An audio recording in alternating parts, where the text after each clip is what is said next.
If someone had told me a few years ago that one day I'd be here, opening up my heart to talk about God, I would have laughed, mocked, and probably thrown out one of my classic sarcastic lines, "Oh great, another brainwashed person who needs to believe in an imaginary friend to feel okay."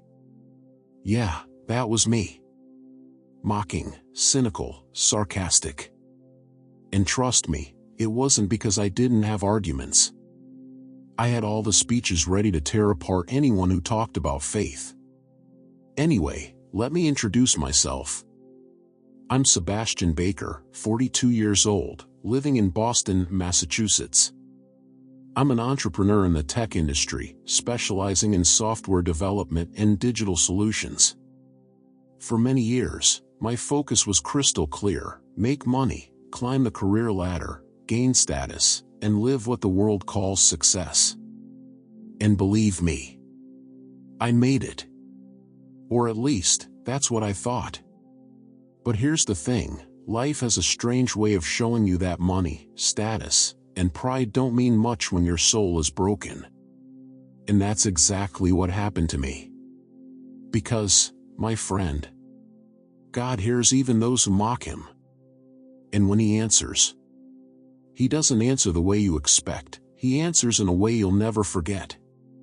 So if you think God isn't real, if you believe prayer doesn't change anything, stick around. Because what I'm about to share with you might just turn your world upside down. Looking back now, I realize that my story always carried a kind of emptiness, one that, back then, I didn't even understand. I grew up in a home where talking about God was off limits, or better yet, it was a joke. Religion, faith, the Bible, all of that was seen as weakness, delusion, and a waste of time. My parents were very practical people, the kind who believed life was about work, making money, and solving your own problems. And honestly, I picked up that mindset without questioning it much. During my childhood and teenage years, whenever someone brought up church or God, it always ended in laughter. It felt like only weak people needed to hold on to that kind of stuff. And look, I'm not saying this with pride, okay? I'm just being real about how it was. I grew up thinking anyone who talked about God was just running away from reality. At school, on the streets, even at family gatherings, if someone brought up the topic, it turned into a joke. And of course, I learned to laugh along. What's crazy is that even though I was always surrounded by people, deep down, there was this emptiness I couldn't explain. But I kept pushing it down. You know how? By staying distracted. Soccer, video games, later on, work, parties, anything to keep my mind busy. After all, I was taught that if you think too much about life, you start to go a little crazy, right? Or at least, that's what I believed. I had no idea that the emptiness I was running from was way deeper than I thought, and that one day, that hole inside me would demand to be faced. No one is born hating the idea of God. The truth is, most of the time, life just piles up scars that slowly harden our hearts. And my story was no different. I grew up seeing things no child should ever witness. Fights at home, betrayal, shouting, that kind of environment where love turns into silence, and affection turns into pain. Little by little, I learned that trusting people only led to disappointment. And if that's how the world worked, then what kind of God would allow it? Every disappointment I went through, every wound I carried, it was like another layer of concrete forming around my heart. And I'm guessing maybe you get what I mean, because some things leave such a deep mark on us, we start building walls. Not just to protect ourselves from people, but even from the idea that maybe there's something, or someone, greater out there watching over us. I'd look around and see so much injustice, so much evil, and I'd think, if God's real, either he doesn't care, or he's way too busy to bother with us. And look, I'm not saying this to sound dramatic. I'm just telling you the truth from someone who, early on, learned to doubt life, and to doubt any pretty words about love, faith, or hope. Every loss, every moment of humiliation, every time I felt completely alone, it was like my mind kept whispering, "See? You're on your own. There's no such thing as God." And just like that, my heart kept getting harder, and without even realizing it, I started turning all that pain into sarcasm. If there's one thing I learned early on, it was how to use sarcasm as a shield. You know, the kind of person who never misses a chance to throw out a snarky comment, a jab, or a mocking laugh. That's exactly who I became. In my younger years, the more someone talked about God, the more I made it a point to be that guy, annoying, disrespectful, and sometimes even cruel with my words. And honestly, if you had asked me back then why, I wouldn't have hesitated, because it's all a lie. Just something people cling to because they can't handle real life. I actually took pleasure in making fun of people who talked about faith. It became automatic. If I saw someone holding a Bible, my whole attitude would shift. It was like an open invitation to mock. And the worst part? The more genuine the Christian was, the more I felt the urge to tear them down. I fed off that feeling of being intellectually superior, like believing in God was for weak-minded, brainwashed people who needed a crutch to get through life. But looking back now, I see the truth. The one who was really lost was me. And you know what's crazy? The more I acted that way, the more that emptiness inside me kept growing. But at the time, I pretended it wasn't there. I covered it up with parties, sarcasm, and that I've got life all figured out attitude. I thought I was in control, that I didn't need anyone, especially not God. But the truth is, that mindset was dragging me deeper into a hole. And let me tell you, things were about to get a lot darker. If you think I just made a few subtle jokes here and there, you're wrong. I never missed a chance to humiliate, embarrass, or call people out for what I used to call blind faith. I remember it like it was yesterday, a girl from college, simple, humble, full of faith. Every time she said she was going to pray or that she believed God would open a door for her, I'd let out this mocking laugh and say, "God? Seriously? You still believe in that fairy tale?" And the worst part? I said it loud enough for everyone to hear. One time, a group of church youth came to the plaza handing out flyers. And guess who was the first to walk up, not to take one, but to make fun of them? Me.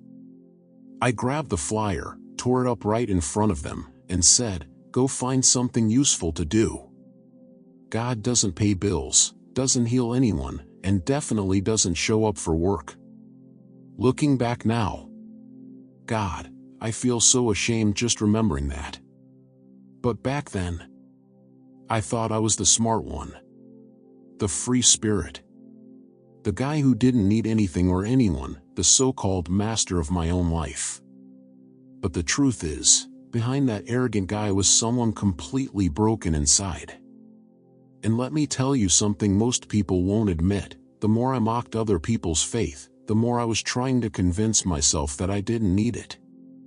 It was like every sarcastic comment was a desperate attempt to silence a question I didn't want to face. What if they're right? What if God does exist? But of course, I never let that show. At least, not yet. I thought I had everything a man could want. Money? I had it. Career? I was at the top. Pleasure? There was no shortage of it. Life felt like a constant chase for more accomplishments. But, somehow, none of it ever truly satisfied me. You know, I reached a point where I had everything society said I should want: luxury cars, vacations, a dream house, but deep inside, that emptiness just kept growing. I kept asking myself, what's missing? And the more I achieved, the more disconnected I felt from myself. I didn't have time to breathe, barely saw my family, and most of my friendships were built on convenience or personal gain. The worst part? Even with all that success, I felt more alone than ever. That emptiness couldn't be filled by money, status, or momentary pleasure. I buried myself in work, but deep down, I knew it wasn't what truly fulfilled me. It felt like a game, one I was winning, but without any joy in the victory. What I didn't realize was that this constant chase for more was slowly pulling me away from what really mattered. The success I'd been chasing so hard was really just a mask. It was like I was wearing a disguise to convince myself that everything was fine. And here's the thing, I had no idea that a major turning point was just around the corner. And none of my achievements could have prepared me for it. Without knowing it, I was simply delaying what God had been trying to show me all along. Funny how life comes full circle, right? One random day, I walk into a coffee shop, and there he is. A face I hadn't seen in years. Anthony Cooper. A childhood friend. One of those kids who used to run around the neighborhood with me, play soccer in the street, share lunch at school. But unlike me, Anthony had taken a very different path. And now, believe it or not, he was a Christian. And like any faith-filled Christian, he wasted no time bringing up God. And let me tell you, my blood boiled instantly. He started talking about how his life had changed, how he'd found meaning, peace, joy. And of course, it didn't take long before he dropped the classic line. Man, Jesus can transform your life too. Oh boy, it was like lighting a match in a gas tank. My whole expression shifted. My posture stiffened. I shot back, half laughing, half annoyed. Come on, Anthony, seriously? You got into that stuff? You're a fanatic now? God? Jesus? Wake up, man. That's for people who can't handle real life. The thing is, the more he talked about love, faith, transformation, the more uncomfortable I felt. It was this strange mix of anger and unease, like every word he said was poking at a wound I'd tried to pretend wasn't there. I made sure to shut that conversation down in the worst way possible, sarcasm, mockery, and that old arrogant tone I used as armor. But what I didn't know is that something had been planted that day. A tiny seed. And let me tell you, that seed was about to start bothering me way more than I ever expected. You know the type of person who thinks they're in control of everything? Yeah, that was me. Until life started proving me wrong. It began with my business. Overnight, contracts fell through, clients vanished, and investments that once felt rock solid crumbled like a house of cards. And me, the guy who used to pound his chest saying he didn't need anyone, was now watching the empire I'd built with so much pride fall apart right in front of me. But it didn't stop there. Then came the hit to my health. An unexpected diagnosis, the kind that knocks the ground out from under you. I'd always taken pride in being strong, in being independent, needing no one. But suddenly, I was lying in a hospital bed, staring up at a blank ceiling, asking myself when I'd lost control of my own life. And to top it off, there were the relationships, the relationships. Friendships faded, partnerships collapsed, and in the middle of that storm, even the people I considered family started drifting away. It's funny how, when everything's going well, it feels like the world is at your feet, doesn't it? But the moment things start falling apart, the phone stops ringing, the messages disappear, and the people who were always around vanish like smoke. I found myself surrounded by silence. And for the first time in my life, that emptiness I'd been ignoring became deafening. Still, I kept up the act. The arrogance was still there, strong, stubborn. At least, for now. As crazy as it sounds, even with everything falling apart, I was still pounding my chest saying, I've got this. I'll fix it. I'll figure it out. But the truth? Inside, I was a mess. The problem was admitting that? No way.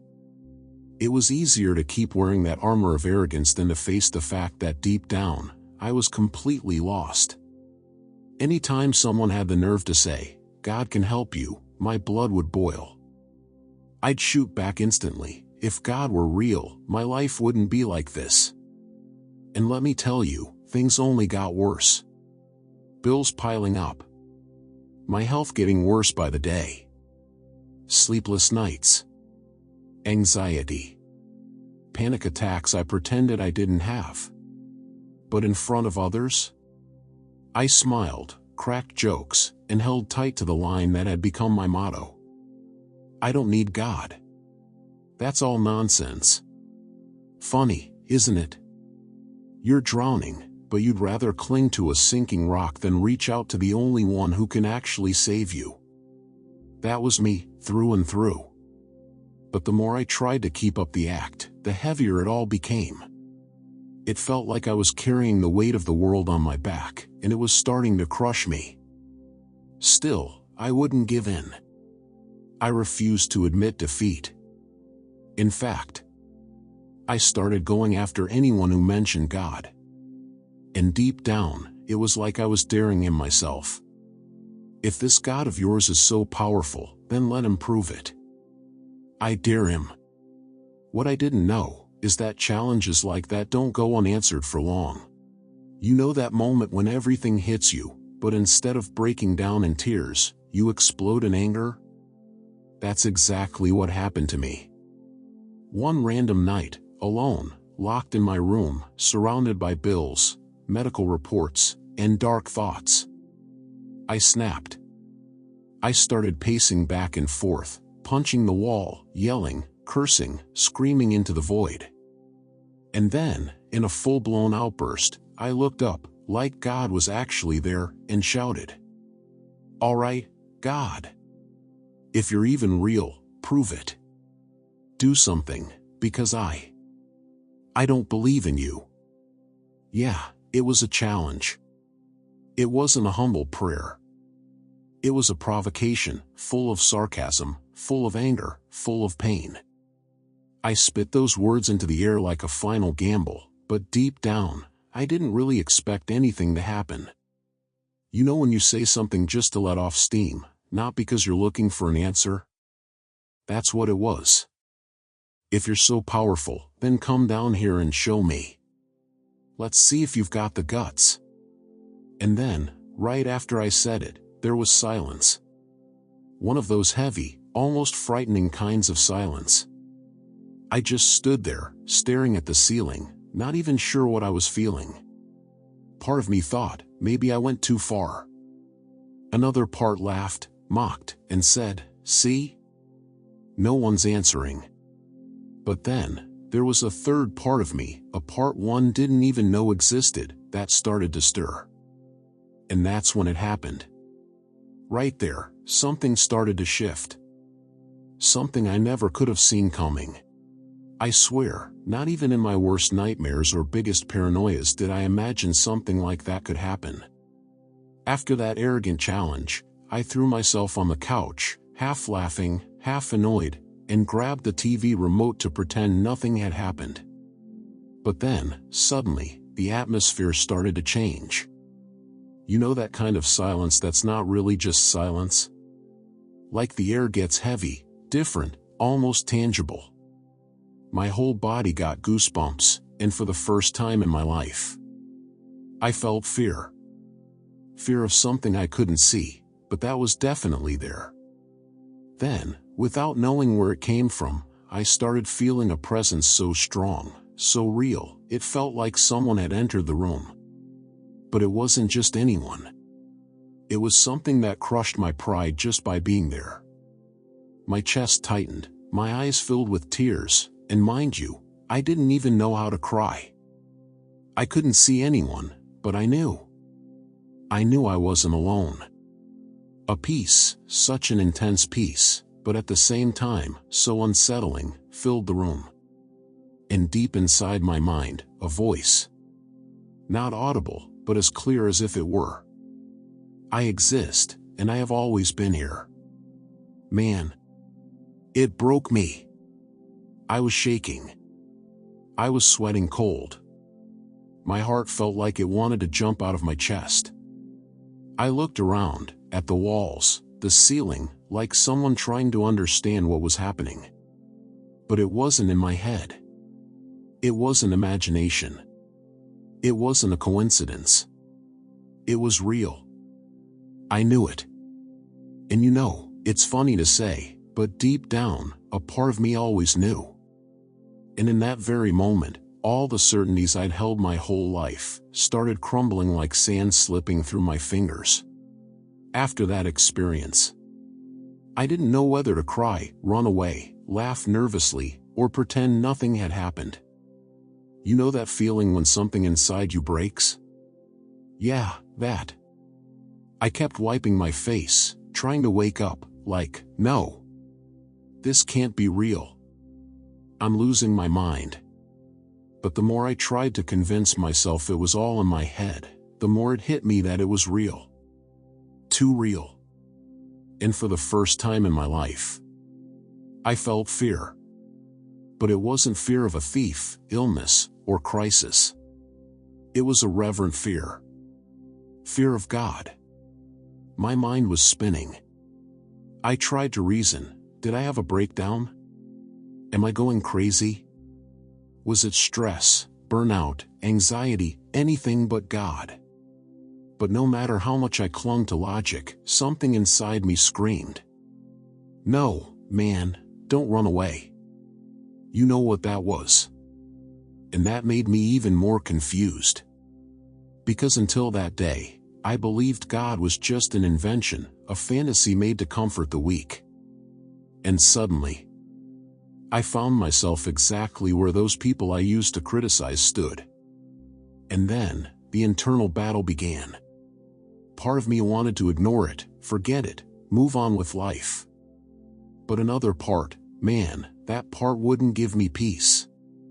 It was like my mind was stuck between two worlds, the skeptic one I'd always defended fiercely, and this new, mysterious world that started opening up after that night. And no matter how much I tried to run away, forget, or pretend, something inside me kept saying one thing. Now you know, and you can't pretend you don't anymore. After all that, I spent days in conflict. Trying to understand, trying to run away, trying to pretend everything was normal. But it wasn't. And one day, this thought kept hammering in my head. Reach out to Anthony, talk to him. And honestly, I fought against that thought. After all, I'd been a real jerk to him during our last conversation. But the more I ignored it, the stronger it got. Until I swallowed my pride, took a deep breath, and sent a message. Anthony, can we talk? He replied right away. And to my surprise, there was no resentment at all. It was like he already knew this day would come. We arranged to meet at a cafe, and as soon as I sat down, he looked at me, smiled, and said, "So, what has God done to you?" I froze. You know that feeling when you want to say everything but don't know where to start? That's exactly how I felt. And for the first time, after years, I found myself seriously talking about God. About what I felt, what I saw, everything that shook me. Anthony listened patiently, with that look of someone who understands, someone who had once been lost too. And when I finished, he didn't come with a rehearsed speech or throw my past words back in my face. On the contrary, he smiled, took a deep breath, and said something that stuck with me. God has always loved you. Even when you made sure to ignore him. He never ignored you. And man, hearing that, felt like a ton of weight lifted off my shoulders. But I had no idea what was still to come. At the end of that conversation, Anthony opened his backpack, pulled out a brand new Bible, handed it to me, and said, "This changed my life, and it will change yours too." Man, I have to admit, holding that Bible felt, at the very least, strange. It was like I was holding something forbidden, sacred, heavy. I stared at the cover, feeling awkward, and said, "Okay, thanks. I'll take a look." But inside, I was at war. Part of me wanted to open it, but another part said, "What's the point? That stuff isn't for you." But curiosity won. I got home, sat on the couch, took a deep breath, and opened it. And honestly, I had no idea where to start. I didn't even know if I should read from the beginning, the middle, or the end. I flipped through it, feeling lost, until my eyes landed on the book of Matthew. And when I started reading about Jesus, it was like every word pierced right through my chest. It wasn't just text. It was like God had written it, just for me. I'd read, pause, stare at the ceiling, take a deep breath, and think, why did no one ever tell me about this like this before? And the more I read, the more something inside me started to shift. It was like every word, every verse, was breaking down a part of that arrogant guy I'd been my whole life. I didn't understand everything, of course. But one thing I knew for sure, this wasn't just a book. This had life. And I couldn't run from the truth anymore. From that moment on, a journey began that, honestly, I never thought I'd live. A journey that, until then, had only just begun. I have to confess, reading that Bible was like opening a door, but on the other side, there was a battlefield. My mind and heart started a war that seemed never-ending. On one side, reason was shouting, "You're crazy. It's just a coincidence, a psychological effect, a need for something." And on the other, faith, still fragile, was whispering, "But what if it's true? What if everything you're feeling is real?" I felt torn, like there were two people living inside the same body. There were times I'd slam the Bible shut, throw it on the couch, and say, "That's enough. This is nonsense. Stop it." Then, half an hour later, there I was again, picking it back up, reading another passage, feeling that tight knot in my throat, that mix of fear, hope, curiosity, and peace. Yes, peace. A peace that, ironically, made me uncomfortable. Because until then, I had never felt anything like it. And that's scary for someone who's spent their whole life believing only in logic. And listen, I'm telling you this honestly, this struggle is real. It's an invisible war no one sees, but it destroys or builds right here inside, in the heart, mind, and soul. There were days I just wanted to disappear, run away, pretend none of it was happening. But, the harder I fought, the more God surrounded me. The more He made His presence known. It was like He was saying without words, "You can try to ignore me, but now that you've found me, there's no going back."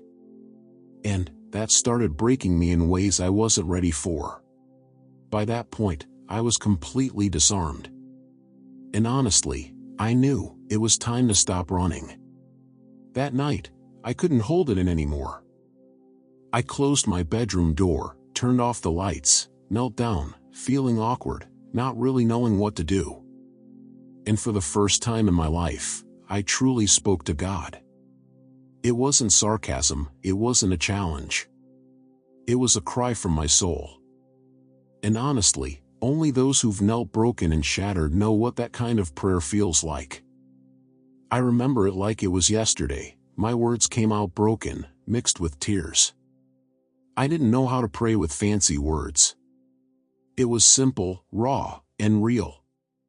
"God, if you hear me, if you want me, then help me. I don't know how to live like this anymore. I'm tired. I'm lost, and if you want, I want to know you." Man. At that very moment, something surrounded me. It's impossible to explain. No human words could describe it. It was like a presence wrapped me in a hug, and I completely broke down. That weight, that emptiness that had followed me for years, just vanished. Gone. And in its place came a peace I had never, ever experienced before. I cried like a child. You know that kind of crying with sobs, soaking your shirt? That was me, on the floor, surrendered. For the first time in my life, I understood what it meant to be truly loved. Not because I deserved it, but by grace. And from that moment on, something inside me broke, and it would never be rebuilt the way it was before. I thought that meeting with God would be the end of the story, but actually, it was just the beginning. Because, look, kneeling down and surrendering is a miracle, yes, but getting up and starting to walk, that's a whole other daily miracle. And I won't lie to you. It was challenging. I started to realize that a lot in my life needed to change, not just on the outside, but mostly on the inside.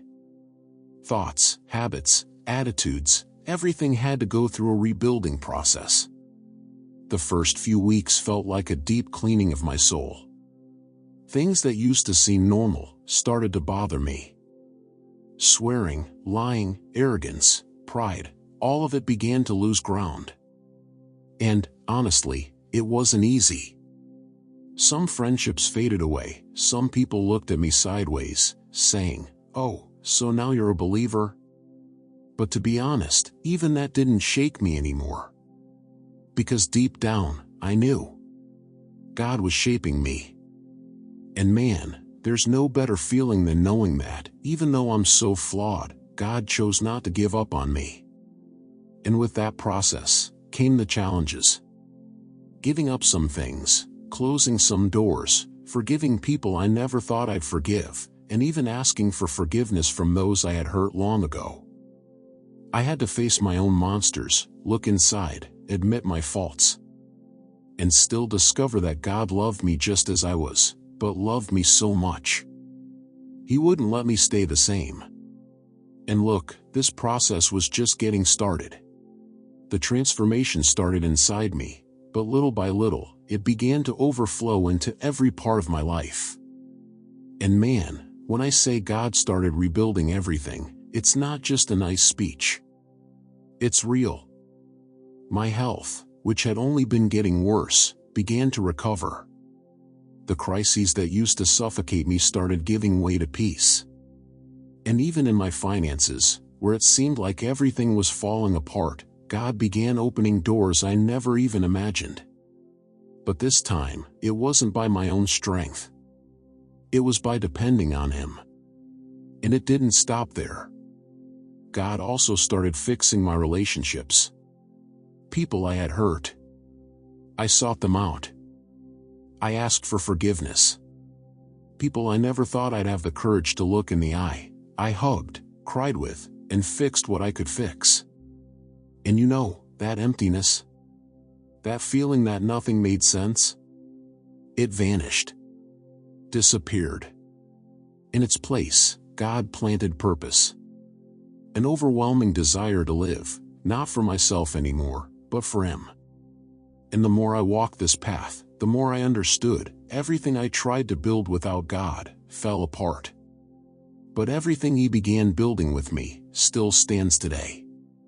And listen, I'm not saying everything became perfect. Life still has struggles, challenges, tough days. But now, I'm no longer alone. Now I know, the one who walks with me is the God I once mocked, rejected, and challenged. And who, despite it all, chose to love me and give me a new chance. If someone had told me years ago that one day I'd be here, telling this story, sharing how God changed my life, I would have laughed.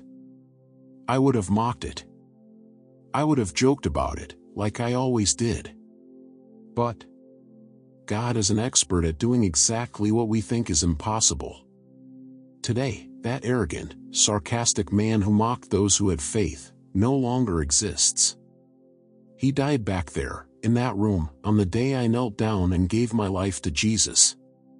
And the craziest part of all this is that now, I travel, I speak, I share my testimony with anyone who wants to listen. I tell it, without any shame, that I was the guy who spat on God's name, but even so, I was reached, forgiven, restored, and loved by Him. Because if God could transform my life, the life of a guy who rejected, challenged, and humiliated those who talked about faith, then, my friend, He can transform anyone's life. Anyone. Including yours. Today, I am living proof of God's love, grace, and power. Not because I deserve it, but precisely because I didn't deserve it. And that's what makes it even more powerful. I, who used to laugh at those who talked about Jesus, now I'm the one who can't stay silent.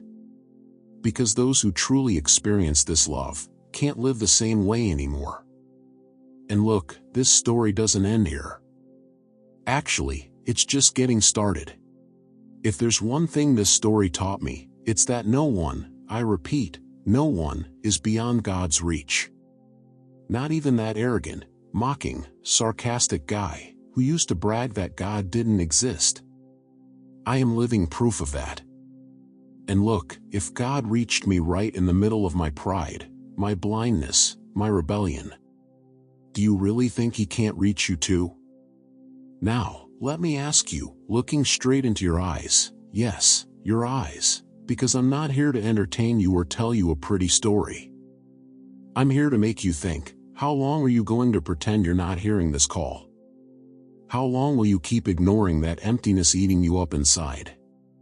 How long will you keep chasing things that only fill you on the outside, but leave your soul empty? Honestly, what are you waiting for to take a step toward God? Because let me tell you a hard truth. God doesn't need to prove anything else to you. He already proved His love on the cross. The question is, will you keep ignoring and doubting, or will you finally open your heart to live what I lived, and what today gives me peace, hope, and purpose? Answer me here in the comments, honestly, what did this story say to you? Isn't it about time you had your own encounter with God?